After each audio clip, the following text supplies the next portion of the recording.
ರಾಜ್ಯದೆಲ್ಲೆಡೆ ಶಾಲೆಗಳು ಆರಂಭವಾಗಿರುವ ಹಿನ್ನೆಲೆಯಲ್ಲಿ ಸರ್ಕಾರಿ ಶಾಲೆಗಳ ದಾಖಲಾತಿ ಹೆಚ್ಚಿಸುವ ಉದ್ದೇಶದಿಂದ ಪಾವಗಡ ತಾಲೂಕಿನಲ್ಲಿ ವಿನೂತನ ಜಾಗೃತಿ ಆಂದೋಲನವನ್ನು ನಡೆಸಲಾಯಿತು. ಬನ್ನಿ ಮಕ್ಕಳೇ ಬನ್ನಿ, ಸರ್ಕಾರಿ ಶಾಲೆಗೆ ಬನ್ನಿ ಎಂಬ ಹಾಡಿನ ಮೂಲಕ ಆಟೋದಲ್ಲಿ ಧ್ವನಿವರ್ಧಕ ಬಳಸಿ ಮಕ್ಕಳನ್ನ ಹುರಿದುಂಬಿಸುವ ಪ್ರಚಾರವನ್ನ ತಾಲೂಕು ಶಿಕ್ಷಣ ಇಲಾಖೆ ಸಹಯೋಗದಲ್ಲಿ ಸಮಾಜ ಸೇವಕರು ಹಾಗೆ ಆಟೋ ಚಾಲಕರ ಸಂಘದ ಅಧ್ಯಕ್ಷ ಬೇಕರಿ ನಾಗರಾಜು ಮತ್ತೆ ಕನ್ನಡ ರಾಜ್ಯೋತ್ಸವ ಪ್ರಶಸ್ತಿ ಪುರಸ್ಕೃತರು ಪ್ರಕಾಶ್ ಸ್ವಯಂ ಪ್ರೇರಿತವಾಗಿ ಆರಂಭಿಸಿದ್ರು. ಇನ್ನು ಈ ಕಾರ್ಯಕ್ರಮಕ್ಕೆ ಚಾಲನೆ ನೀಡಿ ಆನಂತರ ಮಾತನಾಡಿದ ಕ್ಷೇತ್ರ ಶಿಕ್ಷಣಾಧಿಕಾರಿ ರೇಣುಕಮ್ಮ ಅವರು, ಸರ್ಕಾರದ ನಿರ್ದೇಶನದಂತೆ ಶಾಲೆಗಳಲ್ಲಿ ಮಕ್ಕಳನ್ನ ಆತ್ಮೀಯವಾಗಿ ಸ್ವಾಗತಿಸಿ ಶೈಕ್ಷಣಿಕ ಚಟುವಟಿಕೆಗಳನ್ನು ಆರಂಭಿಸಲಾಗಿದೆ. ಪೋಷಕರು ತಮ್ಮ ಮಕ್ಕಳನ್ನ ಸರ್ಕಾರಿ ಶಾಲೆಗಳಿಗೆ ದಾಖಲಿಸಿ ಉತ್ತಮ ಭವಿಷ್ಯ ರೂಪಿಸಬೇಕು ಅಂತ ಕರೆ ನೀಡಿದರು.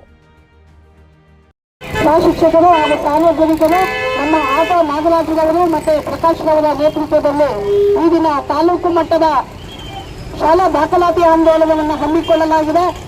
ಇಲ್ಲಿರುವಂತಹ ಪೋಷಕರು, ಶಿಕ್ಷಕರು ಮತ್ತು ಎಲ್ಲ ಸಾರ್ವಜನಿಕರಲ್ಲಿ ವಿನಂತಿಸಿಕೊಳ್ಳುವುದೇನೆಂದರೆ, ಸರ್ಕಾರಿ ಶಾಲೆಗಳಲ್ಲಿ ಅನೇಕ ಸೌಲಭ್ಯಗಳನ್ನು ಕೊಡ್ತಾ ಇದ್ದೇವೆ. ಕರ್ನಾಟಕ ಪಬ್ಲಿಕ್ ಶಾಲೆ, PMC ಶಾಲೆ, ಆದರ್ಶ ಶಾಲೆ ಮುಂತಾದ ವಿಶೇಷ ಶಾಲೆಗಳು ಮತ್ತು ಸರ್ಕಾರಿ ಶಾಲೆಗಳಿಗೆ ನಿಮ್ಮ ಮಕ್ಕಳನ್ನು ಸೇರಿಸಿ. ಇನ್ನು ಆಟೋ ಚಾಲಕರ ಸಂಘದ ಅಧ್ಯಕ್ಷ ಬೇಕರಿ ನಾಗರಾಜ್ ಮಾತನಾಡಿ, ಸರ್ಕಾರಿ ಶಾಲೆಗಳು ಗುಣಮಟ್ಟದ ಶಿಕ್ಷಣ ನೀಡುತ್ತವೆ. ಪ್ರತಿಯೊಬ್ಬ ಮಗುವು ಶಿಕ್ಷಣದಿಂದ ವಂಚಿತರಾಗಬಾರದು ಎಂಬ ಉದ್ದೇಶದಿಂದ ಇಲಾಖೆಯೊಂದಿಗೆ ಕೈಜೋಡಿಸಿ ಈ ಜಾಗೃತಿ ಅಭಿಯಾನ ಹಮ್ಮಿಕೊಂಡಿದ್ದೇವೆ ಅಂತ ತಿಳಿಸಿದ್ರು. ಇನ್ನು ಕನ್ನಡ ರಾಜ್ಯೋತ್ಸವ ಪ್ರಶಸ್ತಿ ಪುರಸ್ಕೃತ ಪ್ರಕಾಶ್ ಮಾತನಾಡಿ, ಸರ್ಕಾರಿ ಶಾಲೆಗಳು ಸಮಾಜದ ಬಡ ಮತ್ತು ಮಧ್ಯಮ ವರ್ಗದ ಮಕ್ಕಳಿಗೆ ಉತ್ತಮ ಅವಕಾಶಗಳನ್ನು ಕಲ್ಪಿಸುತ್ತಿವೆ. ಮಕ್ಕಳ ಭವಿಷ್ಯ ರೂಪಿಸುವಲ್ಲಿ ಪೋಷಕರು ಸರ್ಕಾರಿ ಶಾಲೆಗಳ ಮೇಲಿನ ವಿಶ್ವಾಸ ಹೆಚ್ಚಿಸಬೇಕು ಅಂತ ತಿಳಿಸಿದ್ರು. ಪಾವಗಡ ಪಟ್ಟಣದ ಶೆನ್ಮಹಾತ್ಮ ವೃತ್ತದಲ್ಲಿ ವಿದ್ಯಾರ್ಥಿಗಳು ಹಾಗೆ ಶಿಕ್ಷಕರೊಂದಿಗೆ ಜಾಗೃತಿ ಮೂಡಿಸಿ ಬಳಿಕ ಪ್ರಮುಖ ರಸ್ತೆಗಳಲ್ಲಿ ಪ್ರಚಾರ ನಡೆಸಲಾಯಿತು.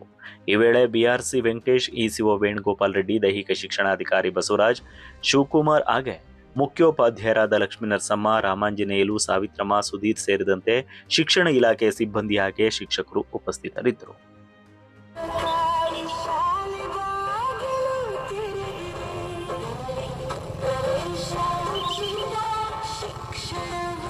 ಶಿಕ್ಷಣ